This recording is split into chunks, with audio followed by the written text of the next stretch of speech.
ఒక breaking news. Jogi Ramesh నివాసానికి police బృందాలు వెళ్లాయి. దాడి కేసులో ఆధారాలు సేకరిస్తున్నారు పోలీసులు. పెట్రోల్ బాంబులు విసిరారని జోగి రమేష్ ఆరోపిస్తున్నారు. దీనికోసం శాంపిల్ సేకరిస్తున్నాయి ఫోరెన్సిక్ బృందాలు. జోగి రమేష్ కుటుంబ సభ్యుల స్టేట్మెంట్ ని రికార్డ్ చేయనున్నారు పోలీసులు.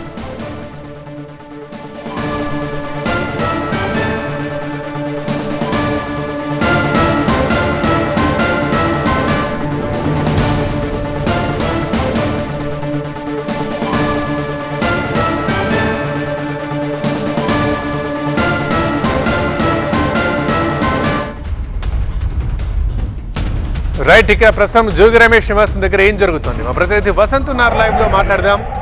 వసంత్, ఏం జరుగుతుంది జోగి రమేష్ నివాసం దగ్గర?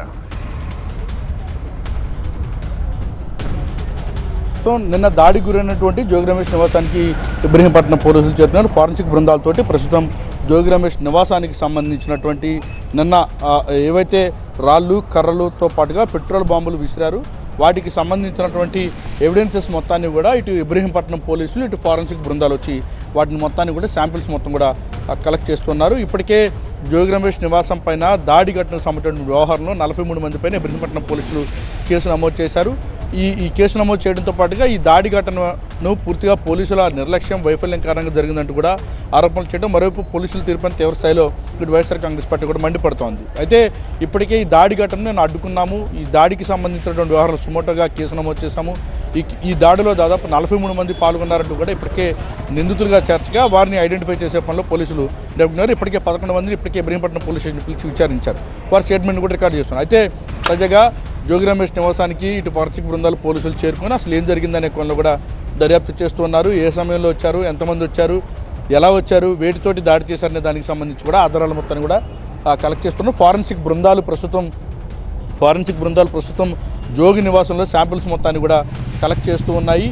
వేటితోటి దాడి చేశారు, వేటితోటి ఇంటిపైకి దాడికి ప్రయత్నించారనే కోణంలో కూడా దర్యాప్తు చేస్తున్నారు. శాంపిల్స్ మొత్తాన్ని కూడా కలెక్ట్ చేస్తున్నారు. పెట్రోల్ బాంబులు విసిరారు. నిన్న పూర్తిగా జోగి రమేష్కి సంబంధించిన నివాసం కొంత దహనమైనటువంటి పరిస్థితి ఉంది. మొత్తం అద్దాలు పగిలిపోయాయి.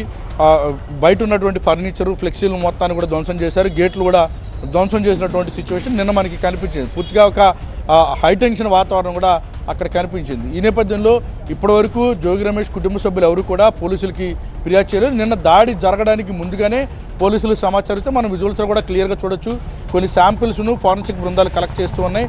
రాళ్లతో పాటుగా మరికొన్ని మారణాయుధాలతోటి తమ ఇళ్లపైకి దాడులు చేశారు, పెట్రోల్ బాంబులు విసిరారనేది ప్రధానంగా ఆరోపణలు నిన్న ఈరోజు జోగి రమేష్ చేసినటువంటి నేపథ్యంలో ఆ శాంపిల్స్ని కూడా కలెక్ట్ చేసి తీసుకెళ్తున్నటువంటి సిచ్యువేషన్ మనకి కనిపిస్తోంది. ఈ వ్యవహారం పైన ఇటు ప్రభుత్వం కూడా సీరియస్ అయింది.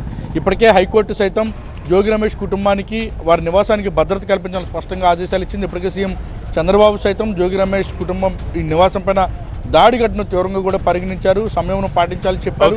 మరోవైపు ఇబ్రహీంపట్నం పోలీసులు కేసు నమోదు చేశారు. కాబట్టి ఈ కేసులో ప్రస్తుతం పోలీసులు అయితే దూకుడుగా విచారణ చేస్తున్నారు.